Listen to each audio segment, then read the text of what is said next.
ጥምቀት ሰኞ ነው።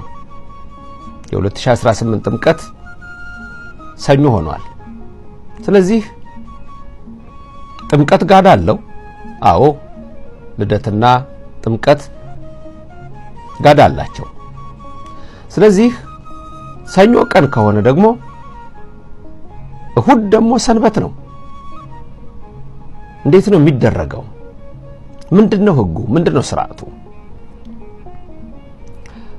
ከኔ ከራሴ ምንም ማስተምራችሁ ነገር የለም። ሁሉ ጊዜ በዚህ ተስማምተናል። ገና ድሮ ጥንት ገና ትምህርት ጀምር ተስማምተናል። እኔ የሆነ ነገር የለም።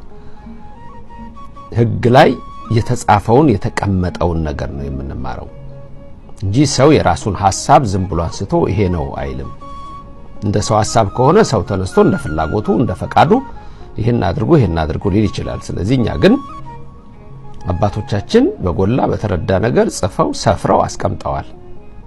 ያንን እያነሳን ነው ለእናንተ ምን ነግራችሁ። አንዳንድ ጊዜ ከሌ እንዲህ ብሎ አስተማረ ይሄ ነገር ተምታታብኝ የምትሉ ሰዎች ትኖራላችሁ።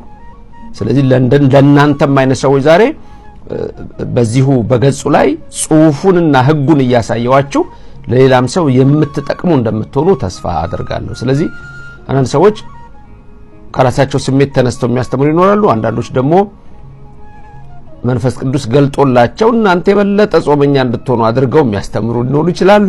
እሱን እግዚአብሔር ያውቃል። ለማንኛውም ስለ ገና ተነጋግረናል።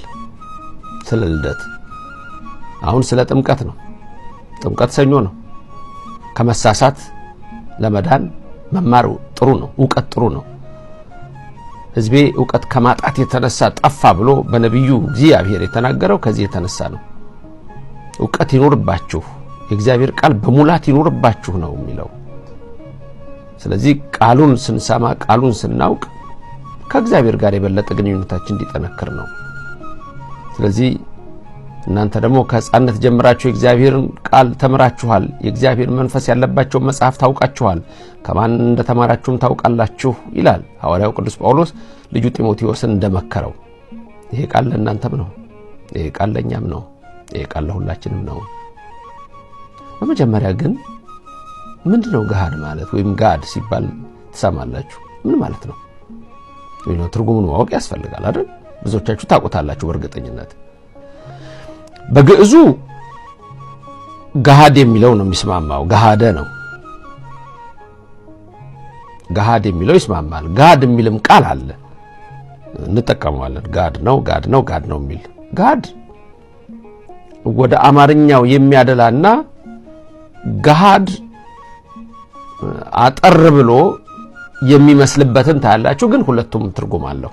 አንድ አይነት ትርጉም ነው የሚኖረው። ለምሳሌ ገሃድ ብለን ስንል ምን ማለት ነው ብሎ ሰው ቢጠይቅ ቢፈልግ ትርጉሙ በራሱ ጋድ የሚለውን ቃል የሚያመጣ አለ። የሚጋድ የሚል ገሃድ ማለት የሚጋድ ምን ማለት ነው ደግሞ? ያ የሚገልጥ። ስለዚህ ጋድ የምትለዋም ትክክለኛ ነች። አንዳንድ ሰው ድንገት ጋድ የሚል ነገር የለም ድንገት እንዳትሉ ብዬ ነው።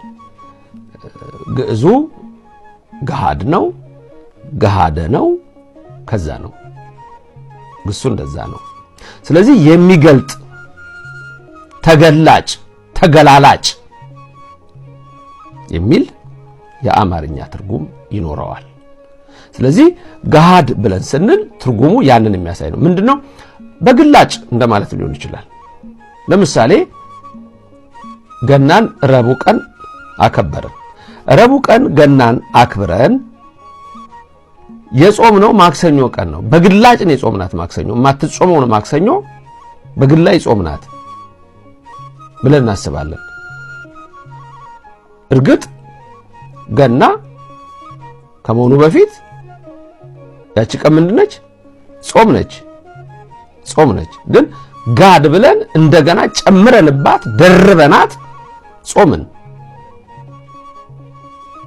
ለምሳሌ ሁዳዴ ጾም ስንጾም ሰኞንም እንጾማለን፣ ማክሰኞንም እንጾማለን፣ ሐሙስን እንጾማለን አይደለም? ሮብና ዓርብንም እንጾማለን። ሰኞና ማክሰኞ ላይ ድርብ ላይኖራቸው ይችላል፣ ያላቸውም አሉ ብዙዎቹ። ሮብና አርብ ግን እላው ላይ ጾመ ድህነትም አለው። ድርብርብ ሊሆን ይችላል። ድርብርብ ሊሆን ይችላል። ስለዚህ በአንዱ ጾማችን ላይ የምናስበው ለምሳሌ ድርብርብ ስላችሁ የአብይ ጾም ራሱን አለ፣ ሁዳዴ ራሱ አለ፣ ጾመ ድህነት አለ፣ እንደገና ጾመ ዮዲትን ጾመ አስቴርን ሁሉ በዛ ላይ አስቦ የሚውል አለ። በነገራችን ላይ በተለያየ ጊዜ እርግጥ የሚያስቡ ሰዎች አሉ። ስለዚህ ድርብርብ የሆነ ነገርን ትመለከታላችሁ። ለማንኛውም ገሃድ የምንለው ምንድነው ሲባል የልደትና የጥምቀት ዋዜማ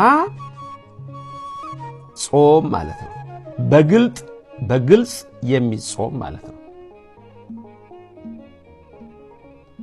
የገና በጾሙ ላይ አብረን ብያቸዋለሁ። የጥምቀት ሲሆን ግን ለምሳሌ ጥምቀት ሮብ ቀን ሲሆን ማክሰኞ ጾም አይደለም። ለጥምቀት አይደለ በንግግሩ ማክሰኞ ጋድ ስለሆነ ግን ነገ ጥምቀት ሆኖ ዛሬ ማክሰኞ ግን ጾም የሆነበት ምክንያት ምንድነው? ጋድ ስላለ ወይም እንዳልኳችሁ ገሃድ በግዙ ገሃድ ስንል የልደት እንዳልኳችሁ የጥምቀት ዋዜማ የገናና የጥምቀት ዋዜማ እንደ ሮብና አርብ ሲጾም ገሃድ የሚል ስያሜ ይኖረዋል። ስለዚህ የቃሉ ትርጉም ገሃድ ብለን ስንል በግልጥ የሚል ነው። የሚጋድ ስንል እሱ ቅድም እንዳልኳችሁ የአማርኛውን ይዞ ከግዕዙም ጋር ተስማምቶ የመጣ ነው። ለምሳሌ በግዕዙ አጋሃደ የሚል ግስ አለ። ከገሃድ ጋር ተመሳሳይ አጋሃደ። ይሄ አጋሃደ የሚለው ቃል ምንድነው? በሶስተኛ መደብ እንደዚህ ነው። ነገር ይከብዳችሁናል። የሶስተኛ መደብ ነጠላ ቁጥር ጾታ ወንድ ግስ በሱ ነው የሚነሳው። ሂ የምንለው የእንግሊዘኛው እኛ ውእቱ የምንለው ውእቱ አጋሃደ ነው። አሁን አጋሃደ ማለት ውእቱ አጋሃደ እሱ ገለጠ ማለት ነው። አጋሃደ ማለት ገለጠ፣ አስገለጠ፣ አሳየ፣ ነገረ የሚሉ ሁሉ ትርጉሞች ሊኖሩት ይችላሉ። ከዛ ውስጥ ግን አሁን የፈለኩት ጋድ የሚለውም አብራችሁ እንድታውስ ስለፈለኩ አጋሃደ ማለት አጋደ ማለት ነው። አጋሃደ የሚለው አጋደ ማለት ይሆናል። ስለዚህ ጋድ ስንል ጋድ የሚለው ከዚህ ጋር የተያያዘ ነው። ይሄ ኢቲሞሎጂካሉን ነው አሁን ያየነው። የቃሉን አመጣጥ ስርወ ቃሉን አመጣጡን ያየነው ይሄ መልካም። አሁን ቀጥሎ ልደትና ጥምቀት ሲሆን ዋዜማው መጾም እንዳለበት የሚነግረን በአብዛኛው ፍትሐ ነገሥት ብዙ ጊዜ ሲነገር ብዙ መምህራን ሊቃውንት ሲያነሱ ሰምታችሁ ይሆናል። 15 ነው።